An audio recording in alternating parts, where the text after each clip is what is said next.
vos problèmes d'achat ou de vente de véhicules, une seule agence est disponible. Agence ACK chez le jeune boss Hervé Walter.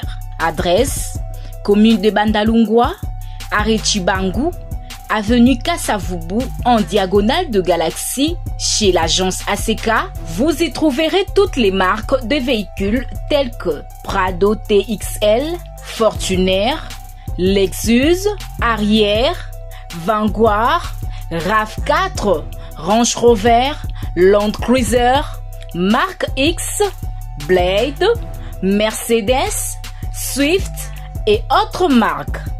Pour plus de renseignements, contactez-nous au numéro +243 81 38 48 379 +243 81 38 48 379.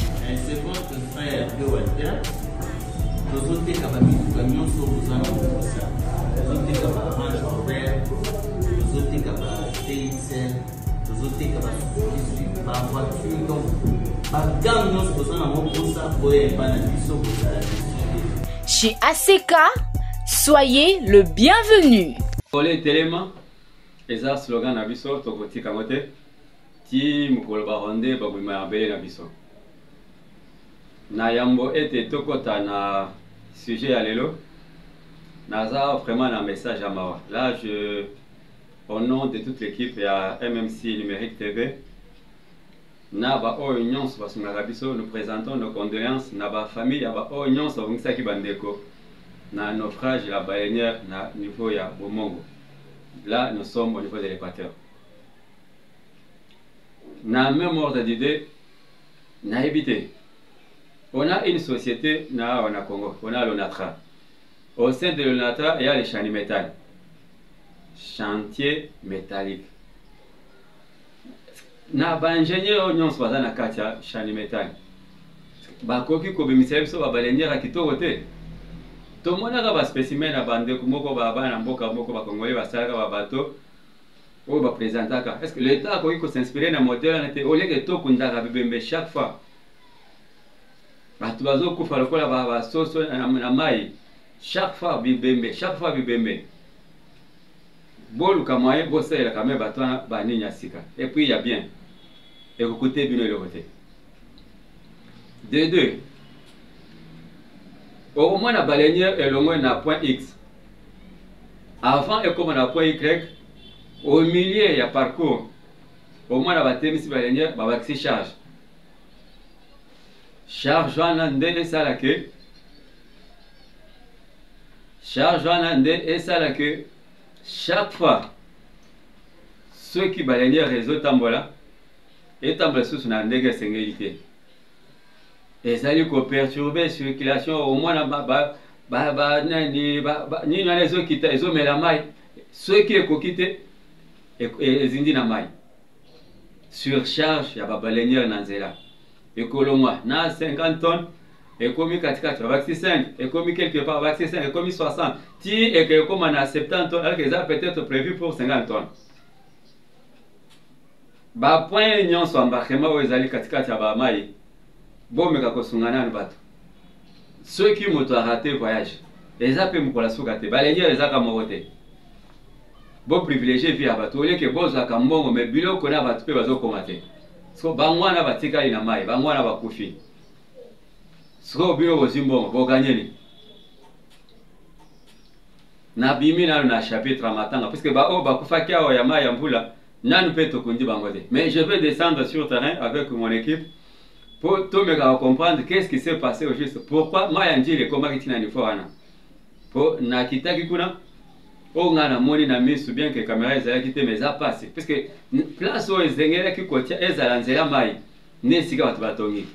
Mai yandi les comme muke parce que batu batie mabele batongi. On va descendre avec la caméra, on vous amènera les images.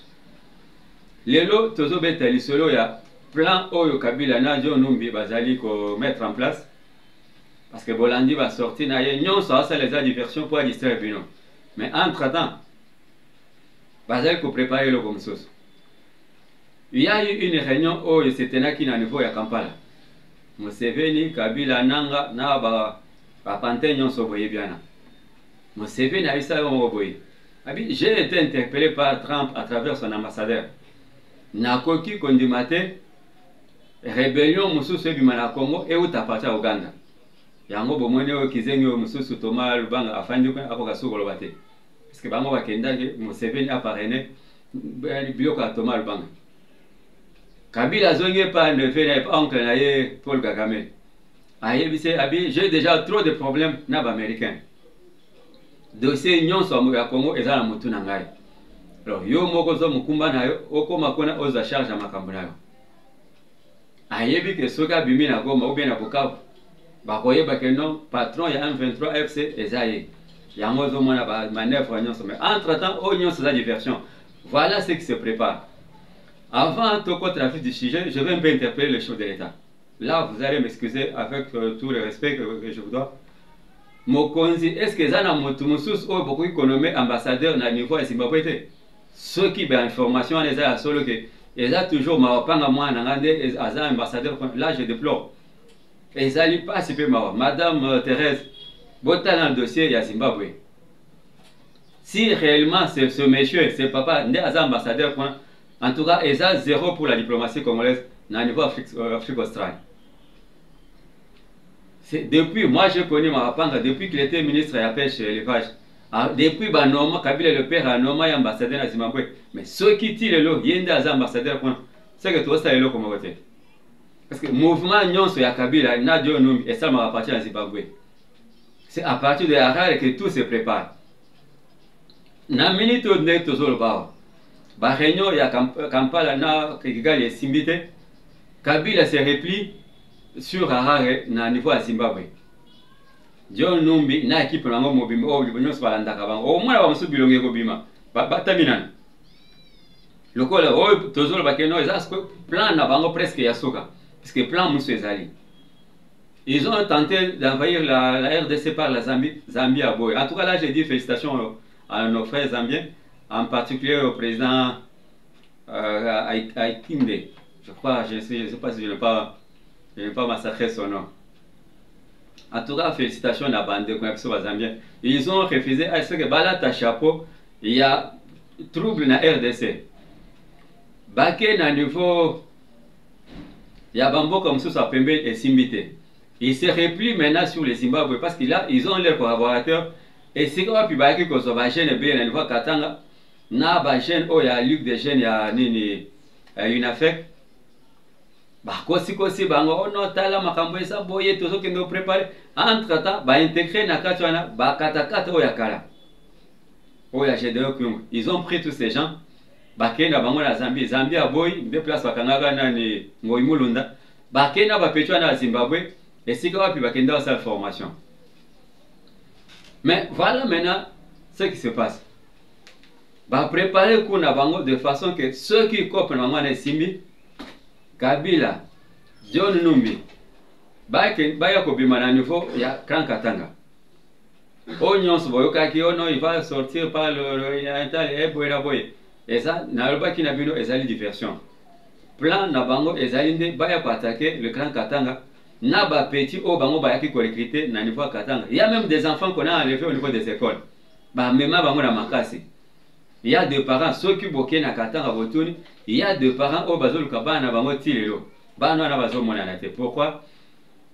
En cours de chemin, moi na autre classe, soit à Mataki na taxi na Bango, ou bien Bakangé na Makas, et puis l'enfant est déporté et est amené à une destination inconnue. Nyon Swana ezali manœuvre Radio Numbi na Bofre na Kabila. Nakati ya lisolo na Bango. Ils ont prévu, Baya Kosala, O Bango Babengi, ils vont se couvrir derrière une cause. Oh, c'est les Kakala. Sécession katangaise. Oh non, Katangé va se périter. Ndenge politique est en Malamboka, Baza marginalisé. Eh, boy, boy. Ce sont des histoires comme ça qui vont nous amener. Bomoni Bamususa, Bolandi, Denise. C'est pourquoi moi j'ai toujours condamné, tout Baza permis la présidence de la République. Bozo Sungaete. Biloko na bino bozwaka bozwi bakoma bato boinséré na ba classe présidentielle. Denise ne méritait pas. Voilà maintenant c'est la temps de cracher. Lokola discours ya baswahili fond esimbi te ye mpe bapesi point mosusu. Oh non, les Baluba de Mbujima ils sont en train de maltraiter les Baluba de Kasaï Central. Une histoire qui n'a ni queue ni tête. Dans sa caboche vide, dans sa masturbation intellectuelle, et des gens comme ça, on a niveau aner, bozuye, botier na liste abato, faye babima na classe, botier Denise, yewana kei. Mais na malobana zolobanin. C'est maintenant au moment où nous parlons, ba plan na bango nyonso basalaki, et belé c'est quoi inamai. Il y a quelqu'un, là je veux voir la question d'un frère qui m'a posé une question. Je reviendrai à vous tout à l'heure pour faire ça comme on. Bon, moi qui la fois passée, cérémonie Mokoye Salami, il y a ouverture, il y a Kadeko, il y a niveau, il y a Goma. Mais qu'est-ce qui se passe derrière cette histoire? Le Rwanda avait accepté qu'à fond la banque, à partir de guichet, na Rwanda, banque, on va transférer et na Goma. Paul Kagame se rendant compte que non, il est sous pression, les médias n'y ont son monde, ils ont braqué sur lui. Tout le monde, basé le Paul Kagame, il vous a fait d'abord un flash à Global non, Makambwana, Boyna Boye, Makamba Congolais, Ndeboye Komona, Nani Kanamba et Kobima. Tout pour Bolomola, pression sur Paul Kagame, Bota la côté à Kabila. Mais quand ils voulaient ouvrir la Kadeko, ou bien quand ils ont ouvert la Kadeko, c'est après l'échec, il y a il fallait passer là-bas pour la banque, avec le numéro SWIFT, il y a Rwanda. Comme on a invité. Paul Kagame s'est dit, je suis en train de me faire découvrir, on m'a beaucoup piégé, nous sommes en temps. Alors, pour créer Kadeko, ou bien pour faire la Kadeko, puisque Mbongo en liquidité, vous êtes Nanga est à bout de souffle. 4 000, 3 000 soldats à Pamba, ceux qui ont pêché au 58 au Sali, ceux qui 5 000 personnes, ils ont fait à monter. Vous me dites que vous êtes coordonnateur. Il faut coordonner ma réunion au foot à Batouana. Et c'est que vous ne savez pas. Peut-être que vous allez éviter. Le 250 militaires au Bazaka Nakoma et FARDC, Nava policier. Nanga Ebsa Unoni, qui les a envoyés à un centre, qui a endoctriné l'idéologie à Sika. Il y a AFC. Mais c'est faux. Quand on dit endoctriner quelqu'un, c'est-à-dire, Nalinga la Tolbaranine. Kopé sa idéologie. Fait koko tient na boule na bango. Boule na bango ezanine. Ndenge nini kozala na mawa ko bomande kona Congolais facilement. C'est ça l'idéologie à Rwandais. Parce que Rwandais tant wa boma Congolais ayokela kai mawate. Nde idéologie ba pes ba ken ba maki ba soda ba lo ba keno tokei bino pe beaucoup makola biso. C'est-à-dire bobo ma sans pitié bande kona bino. Mais voilà maintenant le revers de la médaille. Bazu batona. On avait au moins 250 qui étaient venus de Goma et 150 au niveau de Bukavu. Plus ou moins 400 personnes. Bakomi kuna simaya o babengi similakra ya ceux qui lavage de cerveau, ceux qui nini. Bazu mindu ki bapesi batwana. Dieu ne dort pas. Ndenge torobaka. Tous ces gens, tant aux autres positions dans la nature, bakei. Na ba arme na bango porté disparu. Et Nango maintenant se pose des questions. Qu'est-ce qu'ils peuvent préparer contre Bisso? Parce que Bango va penser que nos boulots batchake katinao, Barokoma va adepte nango. Mais non. Yo kansi soko kanyuma na batuna makaso Messie libé akoyuma na un jour akoluka mama na ye. Ces militaires bamususu basi bazongi na bakwa bazaraki. Nazo zonga scope na programme Kadeko. Derrière cette histoire de Kadeko, Nanga, à bout de souffle, baza sunambongote, balingi skoyo, babandako forcé ba taxe et pas ba commerçants. C'est-à-dire tous les petits commerçants de Goma, tous les petits commerçants de Bukavu. Attendez-vous à payer des taxes forcées.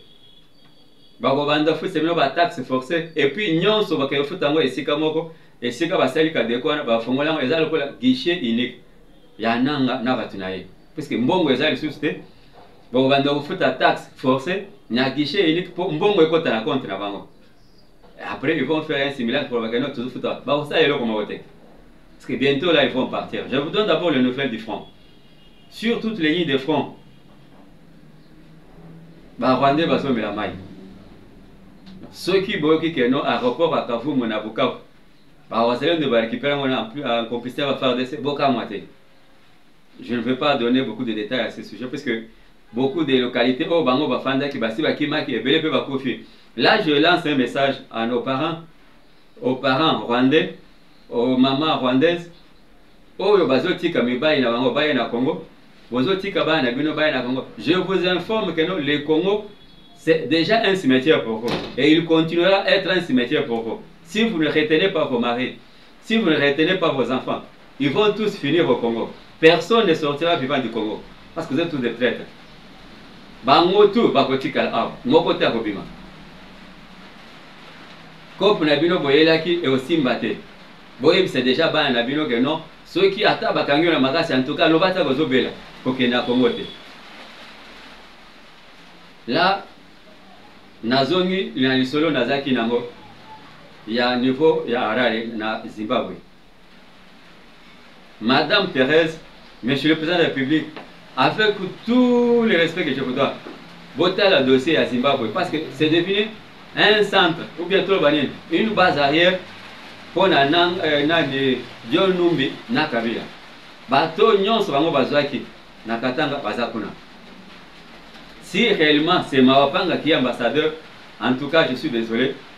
Bon, moi de tous les postes. Mais bana o bazo aussi c'est la relation internationale na campus. Ils vont où? Bango ba banda musala bukoli. Donc ce sont toujours des vieux. Namonia botinda ki mususu o nani Antoine Ngonda, bon nommé ambassadeur. Je ne sais pas, n'a évité. Parce que bano ba o ya mike bazo c'est classe. Bango ba aux postes bukoli. Des gens qui ont déjà trahi le pays. Vous pensez que si vous les envoyez, ils vont encore faire quoi? Pas voter que sous Mora. Qu'est-ce qu'il a de nouveau? Oh, il y a fait ça sous Congo, oh, il y a fait ça. Le Congo leur a tout donné. Mais en retour, bango bazo te Congo. Et des gens comme ça, bon nommé bango ba ambassadeur. Bango bazo aussi ça, une classe na campus, na ba université. Qu'est-ce qu'ils font? En tout cas, bozo sunga l'état, bozo sunga bisote. Bozo sunga bisote côté wana. Insécurité est tellement marquante sur le niveau Bukavu. Beaucoup imaginez ce qui se passe dans le niveau Bukavu na Goma. Insécurité totale. Ola telamba kitoko na butu bayo côté lio. Oza la mwasi kitoko ba butu bayo côté lio. Oza la mwana kitoko bayo côté. C'est ce qui se passe même ici à Kinshasa dans le quartier Moussous. La nuit, cette nuit de jeudi à vendredi, il y a une famille qui a été visitée dans le niveau Yansere, précisément au quartier BAT. Ils ont saccagé, ils ont talaka bazo violé Coco. So tala na niveau décret ya motema be ya bato. Bana o bino parfois au moins bakangi mwana mama moko ayekola ndazolela. Mwana ngai, avocat moko ayobima. Mwana na zamine. OK bana bino. OK ba. Moi je préfère que non tu as un jour va exécuter bango publiquement comme ça il peut s'amuser sur les sons. Les gens meurent à l'aise. On ne peut pas encore supporter que bato souvent de souffrir dans la Kinshasa. Au moment où baza concentré bol kwa kimia. Bana na bazo mériter kimia. Il faut maltraiter ko traiter bango na façon bango bazo traiter ba. Bakoki ko zalate bango bazo nyoka bat na boto. Na moi bokangi bango ba avocat ba yoko telema. Oh no toye po na kolanda dossier mwana boy. Ba pesier combien? Oh 16 ans, 17 ans. Mwana à 17 ans puis mwana à 16 ans akazo ko violé koko ya 70 ans. So wana mwana. Totika ba théâtre wana. Totika marambwana. Yango zo mwana même ba journaliste bazo sakana ba ministre, ba journaliste bazo ba commissaire ba ministre ko ba camarade na bango. Ba ko répondre à ndenge ba lingi o ya lobi alingi ba intimidation te ma intimidation za tout ça pourquoi? Parce que vous êtes familiarisé avec une certaine catégorie. Des gens au bazo mérité que tout est. Je pense que dossier est clair. Il y a un quartier qui est souvent mal répété, peut-être pour la bâtiment. Mais dans ce quartier, il y a aussi des intelligences au Yesaraka. Là, je vois le quartier Kanluka. Quand Luka est un quartier violent, quand Luka est un quartier qui mais non. L'actuel vice-ministre de la Justice, M. Mbemba, Aoutiouad, on a quand même des gens qui étudient. Là, quand je parle de cette histoire, je vois Gazan de Kumoko, Serge Kalaba. C'est un groupe d'intellectuels où ça quand même que non réflexion et que au-delà à penser à Bato. Des jeunes comme ça, il faut les encourager. Non seulement Nami Solo, mais pour aider de façon que projet. Ça va. La télévision c'est le temps c'est de l'argent. Napesi merci Nande Konanga Edi Maole. Napesi merci Nandoi Nanga David Makanso derrière la caméra. Merci na maman Nabiso Linda, merci à la famille de papa Nabiso Ali Kibonge et surtout merci à notre cordon Claude. On se retrouve au prochain numéro.